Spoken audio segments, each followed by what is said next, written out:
Et bonjour à tous, ravi de vous retrouver au port de l'île d'Oléron, port de Saint-Denis d'Oléron plus précisément. Et donc on se retrouve avec ce magnifique cadre.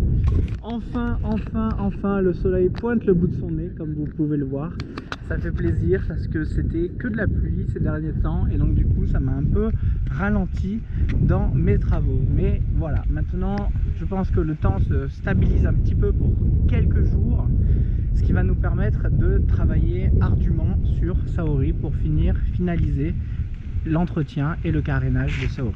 Voici Saori qui trône fièrement sur ses berres, donc avec on voit que le polish a été fait et donc voilà, la ligne rouge a été tracée, ça y est, donc on se prépare à la dernière étape, à la peinture.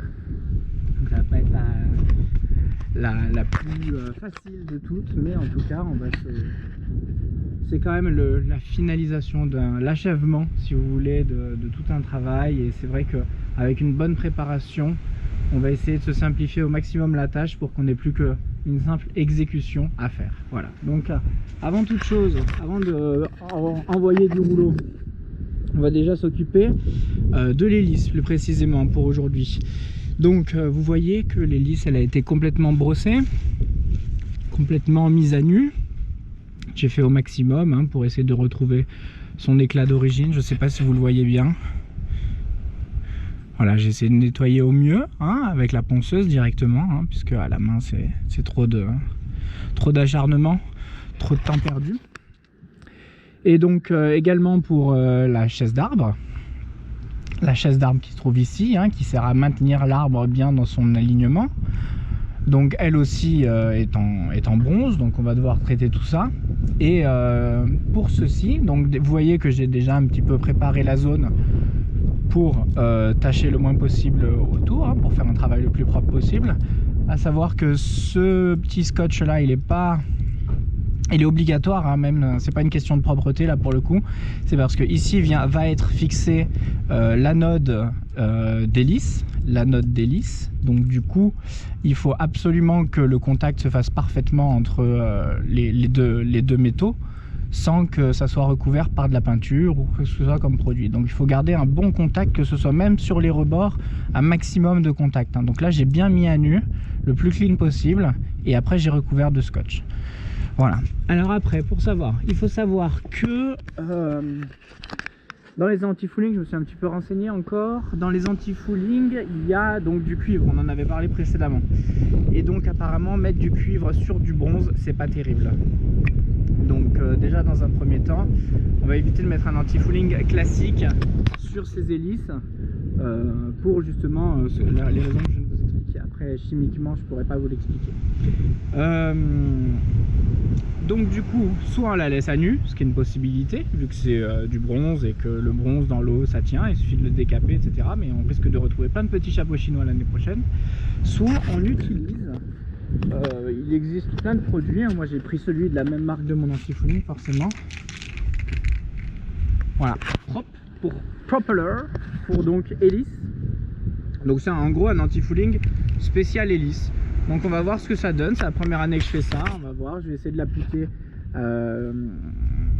sur l'hélice et sur la chaise d'arbre.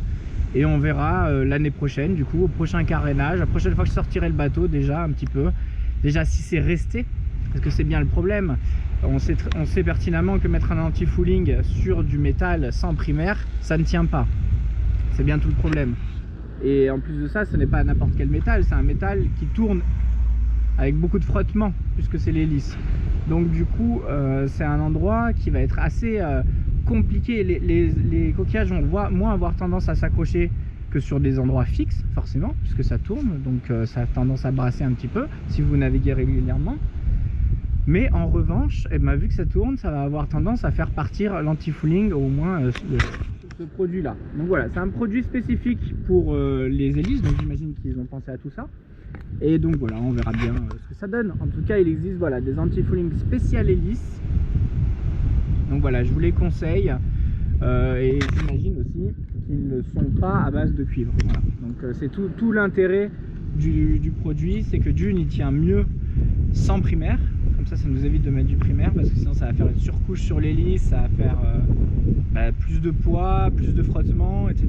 Donc entre ANU, entre primaire plus anti-fouling classique, et entre ça, j'ai choisi la solution intermédiaire, c'est-à-dire de protéger quand même mon hélice sans mettre non plus trop de couches de peinture, et en gardant quelque chose d'adapté, parce que je peux pas mettre directement de l'anti-fouling classique. Voilà pour les explications, j'espère que ça vous a intéressé. Maintenant, que dire?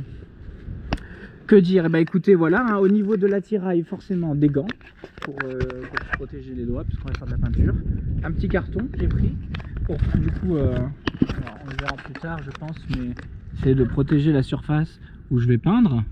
Voilà, on attendra les petites risées, on essaiera de se mettre, il faudra bien penser que dans un sens on est face au vent, dans l'autre sens on est dos au vent, donc ça va pas agir, ça va pas faire un spray identique. Donc voilà, écoutez, voilà pour la préparation. Comme je vous ai dit, des gants, vous pouvez mettre un petit masque pour pas respirer du coup la peinture, on va le faire. Et donc du coup voilà, je finis mes petites préparations et puis je vous retrouve, on va essayer d'appliquer la peinture. Voilà, à tout de suite, bye bye.